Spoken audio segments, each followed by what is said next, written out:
একটা মিষ্টি মৃদু একটা বাতাস আসবে, এই বাতাস মুমিনদের বগলের নিচ দিয়ে প্রবাহিত হবে, এবং যার অন্তরে এক সরিষা দানা পরিমাণ ঈমান আছে ওই বাতাসে তার জান কবজ হয়ে যাবে।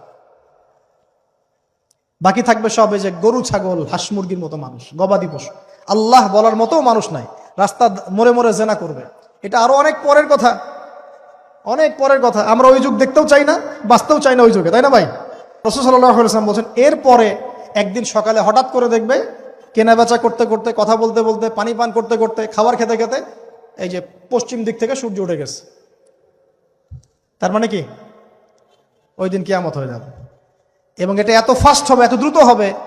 আল্লাহর রাসূল সাল্লাল্লাহু আলাইহি ওয়াসাল্লাম বলেছেন যে কেউ বাসায় ফিরে যাবে, আহাল পরিবারের সাথে একটা দেখা করবে, এই সুযোগ পাবে না। একদম ইনস্ট্যান্ট ডেথ ছাড়। একটা বজ্রনীনাদ, প্রচন্ড মানে শব্দ, এর বিকট একটা শব্দে পুরো মহাবিশ্ব তোলপাড় সৃষ্টি হয়ে যাবে, একদম শেষ। এই হলো সিঙ্গার প্রথম ফুক, শেষ, সব ডেট। এই যে আমাদের এত বাহাদুরি, এত কিছু সব শেষ, মানে পৃথিবী আস্তে আস্তে ওর শেষের দিকে যাচ্ছে।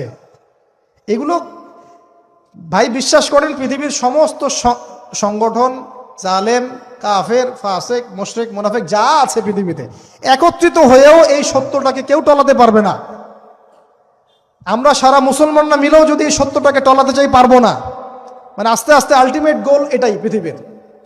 এরপরে কিয়ামত, তারপরে তো আপনারা জানেন কি হচ্ছে, ফামান ইয়ামাল মিসকালা যাররাতিন খায়রান ইয়ারাহ, এক চুল পরিমাণ যদি ভালো কাজ কেউ করে থাকে তাকে সেটা দেখানো হবে। ওয়া মান ইয়ামাল মিসকালা যাররাতিন শাররান ইয়ারাহ, এক চুল পরিমাণ খারাপ কাজ আমরা কেউ করে থাকলে দেখানো হবে।